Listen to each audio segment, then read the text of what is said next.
Larry King now, WWE Superstar musician and actor Chris Jericho. WWE fans are very loyal. And I think if they had their way, we would be wrestling until we were 80 years old and just exploded in a puff of dust in the center of the ring. Just because I was Chris Jericho, internationally famous wrestler in this genre, coming to Hollywood, a lot of people really didn't care. When your heroes become your friends, that's a pretty cool, I'm sure it's happened to you many times, it's a pretty cool kind of a bonus of what we do. Plus, and I'll never forget, he goes, brother, I'm the one who's up for the Best Actor Oscar, and you just outacted me. He goes, you got me. All next on Larry King Now.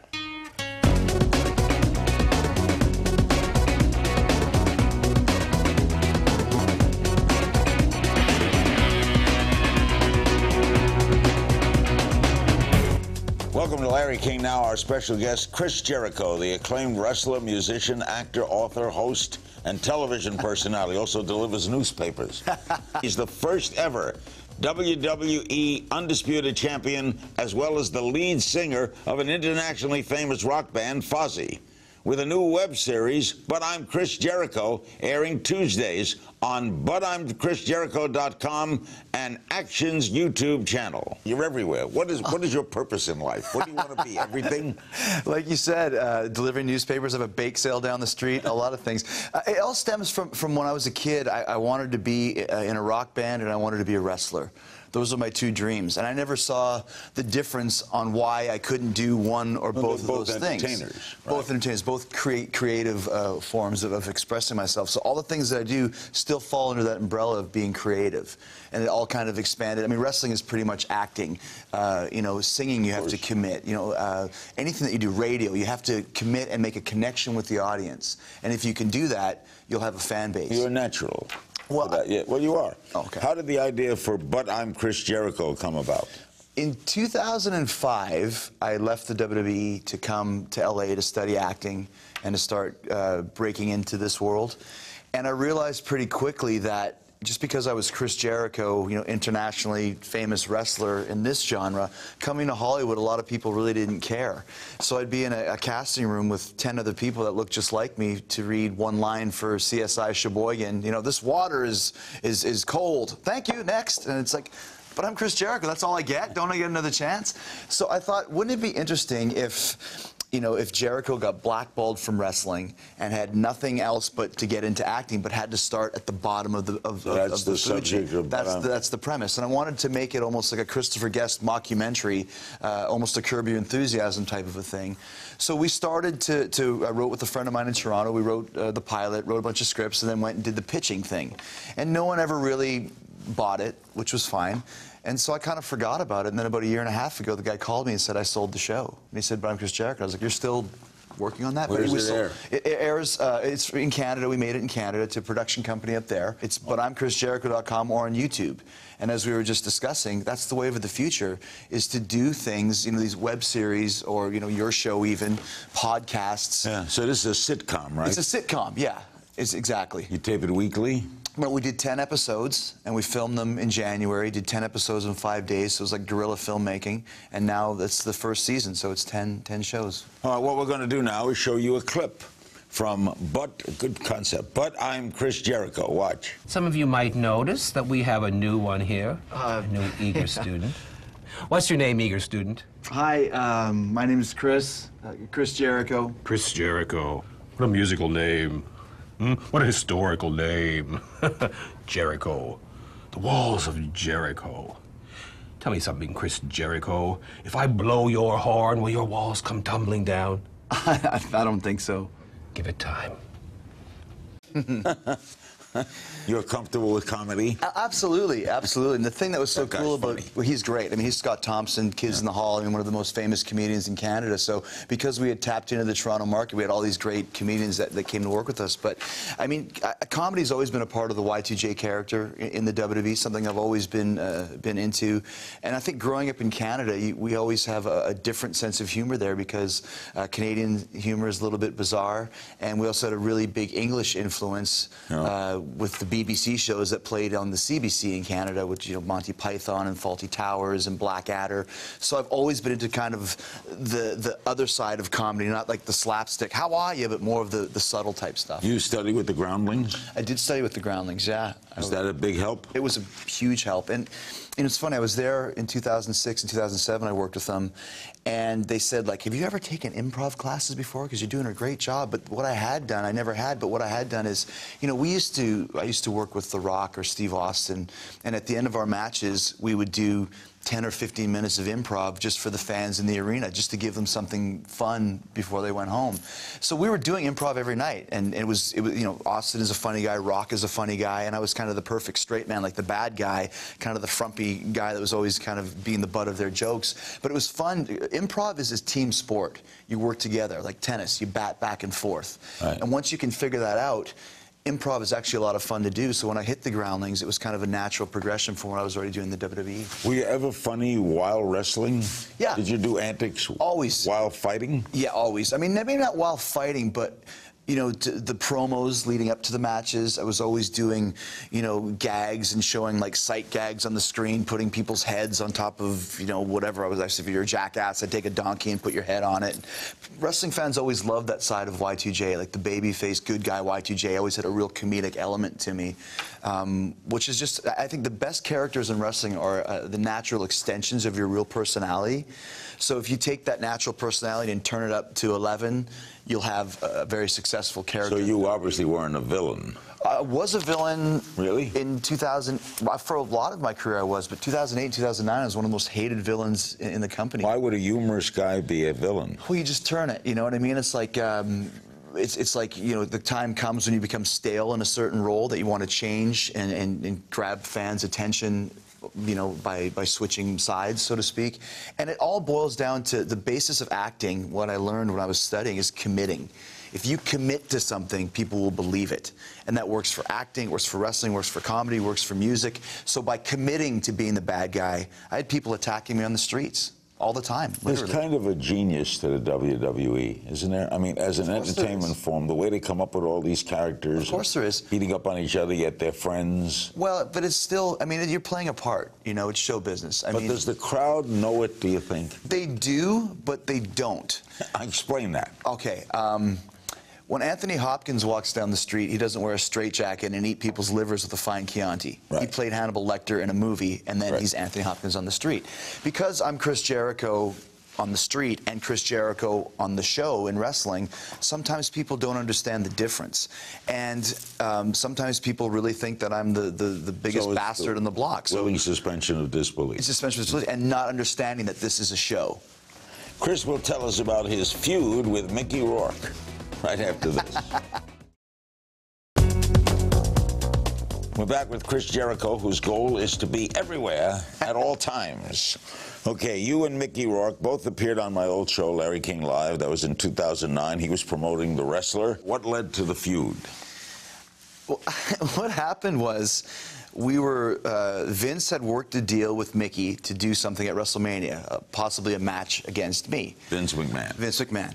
And Mickey kind of jumped the gun and announced it on the red carpet of maybe the SAG Awards or something like that, to where there's a big brouhaha with his agents, and they wanted, it was right before the Oscar race, and I think they wanted him to wait until the Oscars were over before announcing he was going to be in WrestleMania.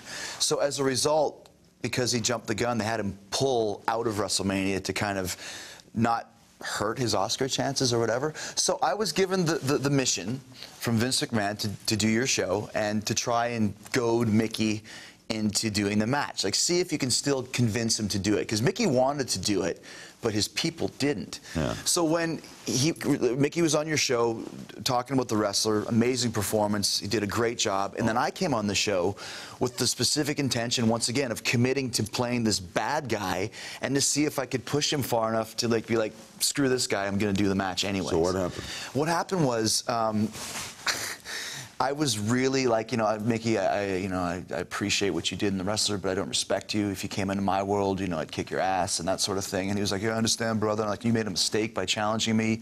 You don't challenge me. You're a coward. You're a coward. I don't respect you. I think you're a piece of crap.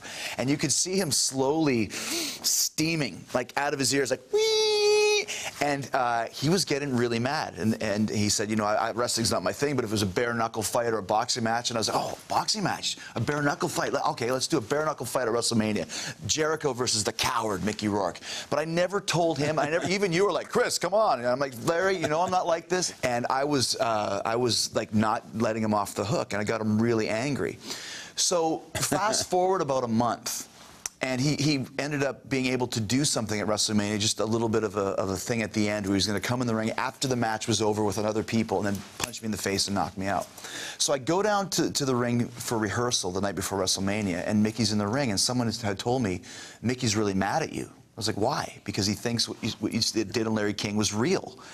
So I go into the ring, and it was really awkward. You could tell that he was like, hey, what's up? Like, whatever, you know, go screw yourself. And he had these three, like, really mean-looking big guys standing with him in the ring. So I said, Mickey, you know, when I was doing the thing on Larry King, I was just playing a part. You know, I wasn't really serious. I was just getting people interested in what we were doing. And he's like, I don't believe you. He said, where I come from, when you talk like that, it's a fight. In the boxing world, it's a fight. I'm like, well, this is wrestling. So after about 10 minutes, I convinced him that I was only acting. I'll never forget. He goes, brother, I'm the one who's up for the Best Actor Oscar, and you just out-acted me. He goes, you got me. And he had brought these three guys in. He flew them in, three big bodyguard UFC guys, to kick my ass if I tried to do something to Mickey. He's like, I brought these guys with me to take care of you. I was like, dude, you don't need three guys. One of them would have been enough, trust me. What a great story. Yeah.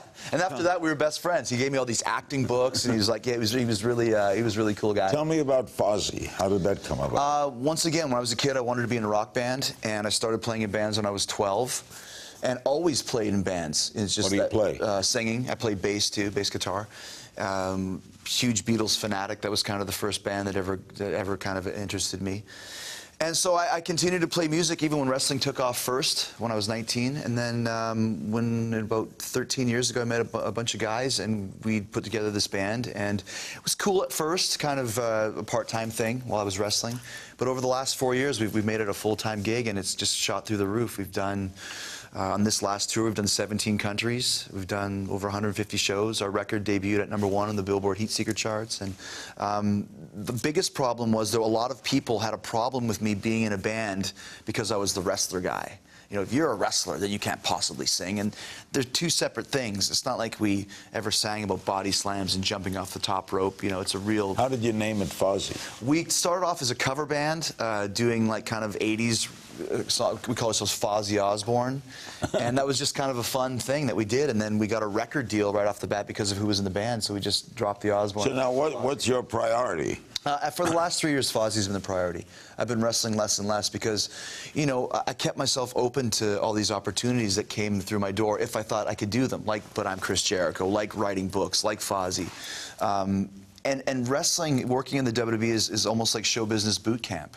You learn a little bit of everything. You learn how to be in front of the camera, behind the camera, drama, comedy, action, adventure, improv. So I wanted to kind of take advantage of these skills that I had honed over the years and kind of branch out and expand the Chris Jericho brand. Can you make good money in wrestling? Yeah, if you're on top, of course you can. It's like being, you know, the quarterback in a football team or something like that, you know? You can make seven figures? Oh, absolutely, absolutely. Not in the old days.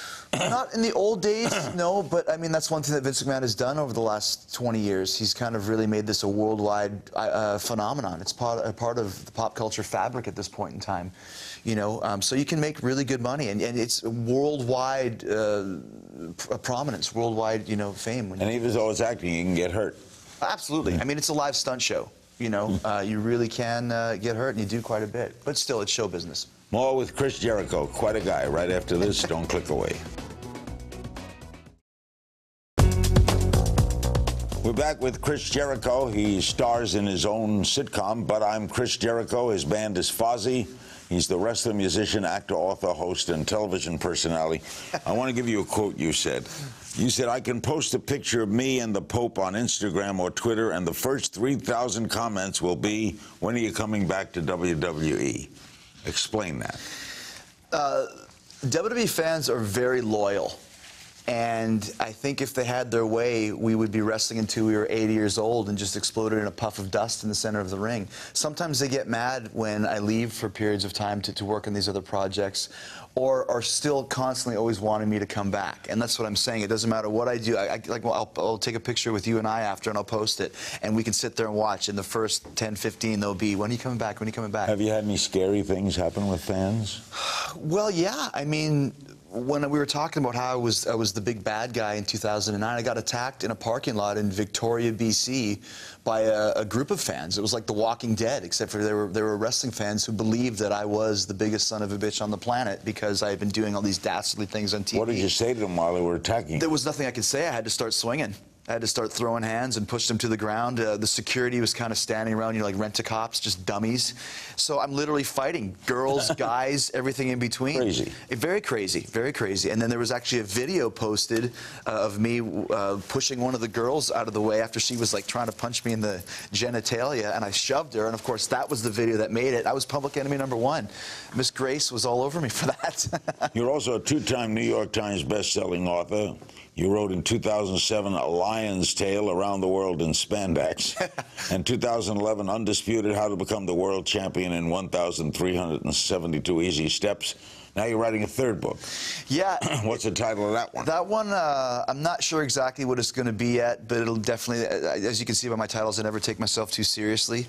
I think I'm pretty fortunate. Like, a lot of people are probably thinking, do you really need a third Chris Jericho book about your life? Like, you pompous, egotistical guy, what are you doing? But I've had a lot of cool stuff happen, and this book is just as jam-packed, full of cool stories. You tell stories? Yeah, just my autobiographies. I'm 42 now, so I have 3 autobiographies, but each one of them is, like I said, full of all these cool stories that happened. Like, I'm a fan. I always was a fan. I still am a fan. So, you know, this past February when we went on tour with Metallica in Australia, you know, there's stories you can write about that. It's just the fact that you're on tour with the guys that you grew up listening to. Like, when your heroes become your friends, that's a pretty cool, I'm sure it's happened to you many times, it's a pretty cool kind of a bonus of what we do, you know? How do you explain Metallica? Their appeal? Yeah. Pioneers in what they did, which was very aggressive form of heavy metal, and a lot of kids, I was one of them, really related to that.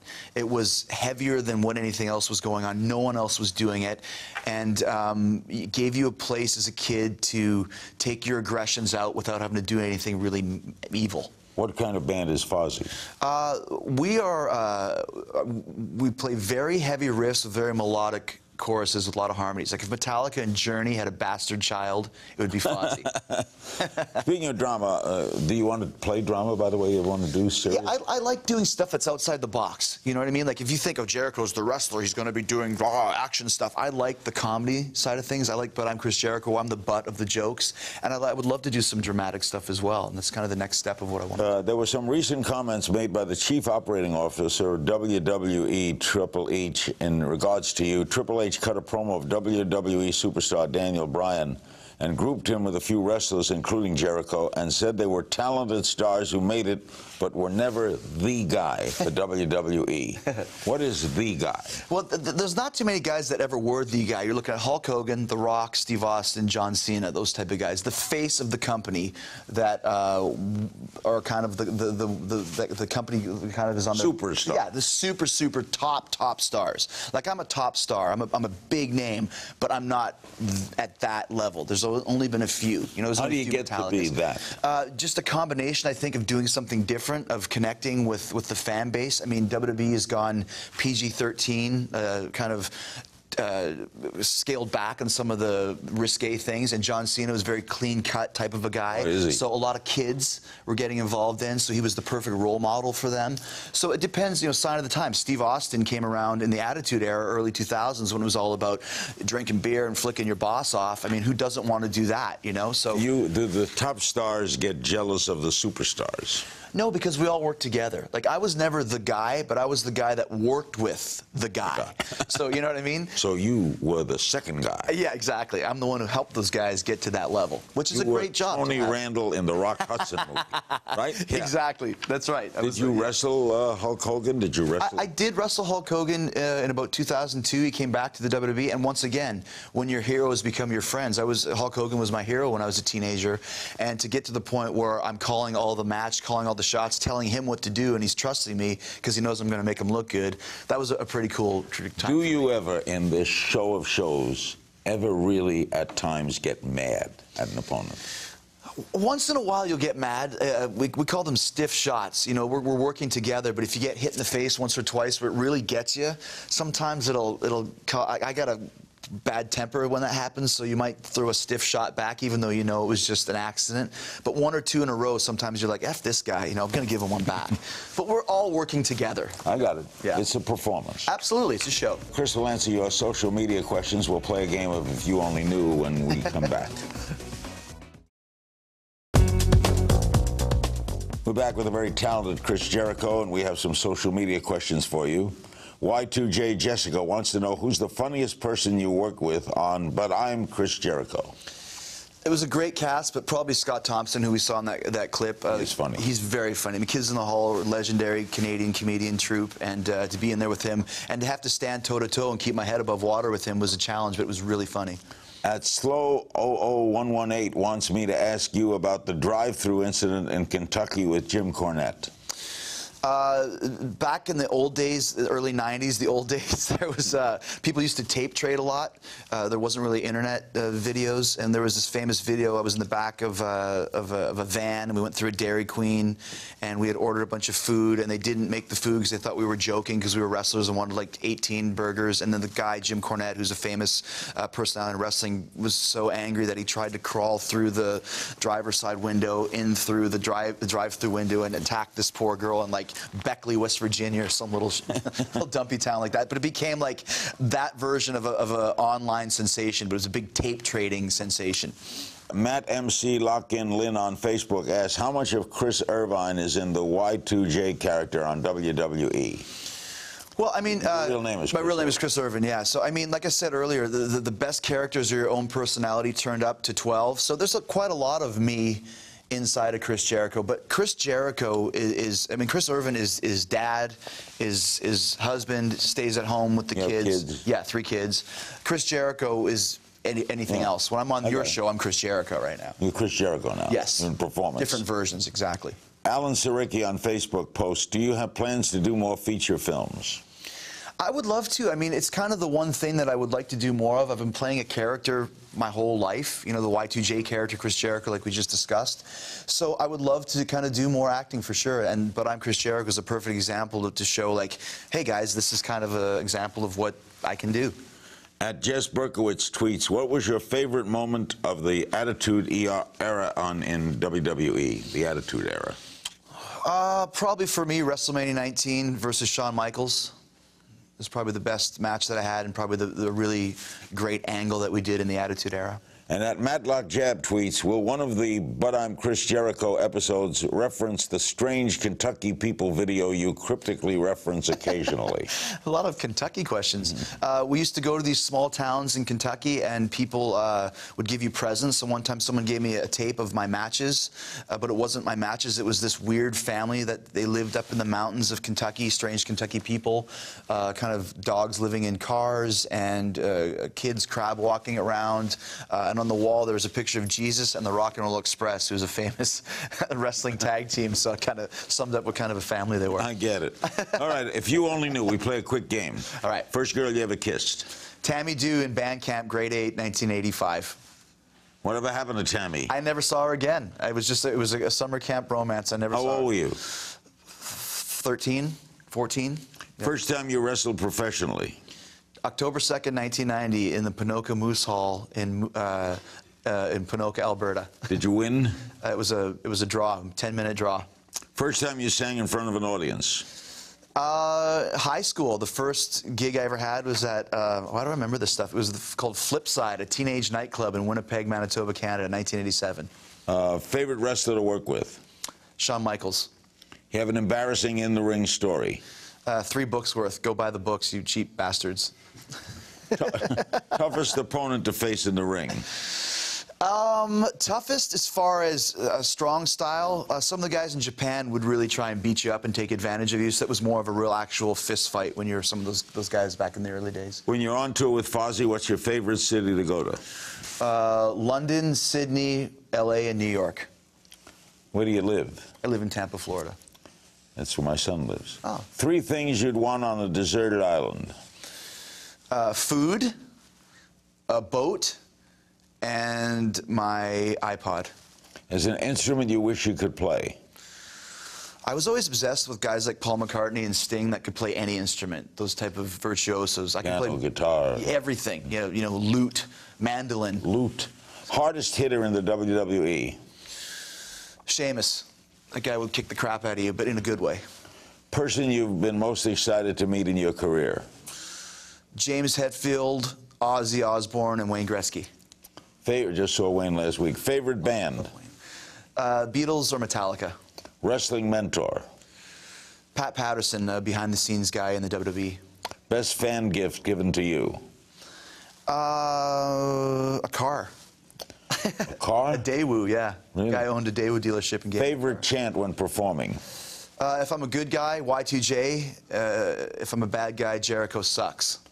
If you weren't a wrestler, a singer, actor, what would you be? A full-time dreamer. Comedy, drama, or action? Comedy. Hockey, football, or basketball? Hockey. Figures. Yeah. Canadian, eh? Hey. And favorite feud in wrestling?